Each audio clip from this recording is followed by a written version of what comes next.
Good afternoon. France and Spain have signalled their support to designate Iran's Islamic Revolutionary Guard as a terrorist organisation, injecting fresh impetus into a symbolic step that the European Union has been slow to take.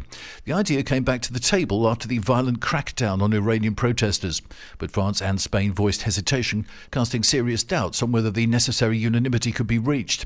The tide turned yesterday, a day before foreign affairs ministers are set to meet in Brussels to discuss the issue.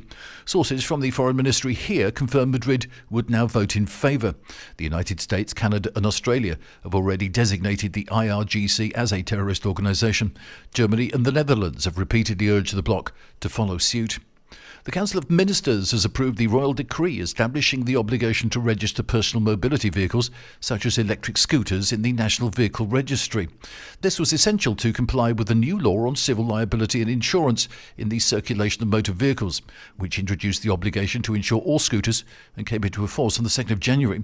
Given that the registration of scooters is an essential requirement for obtaining compulsory insurance, the owners of the more than 4 million vehicles of this type, estimated to be on urban roads, must complete the administrative procedure once the process has been enabled.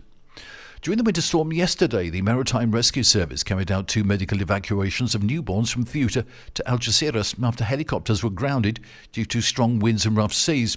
The storm had already caused widespread disruption across southern Spain. The rescue vessel, the Marina Zambrano, was dispatched.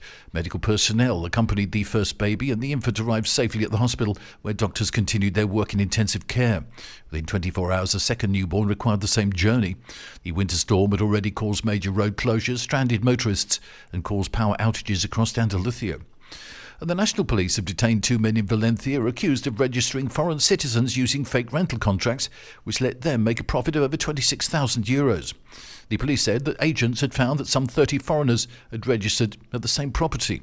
The 2 men have been arrested for document forgery and helping people enter the country illegally. That's the latest from TRE. I'm Bob James.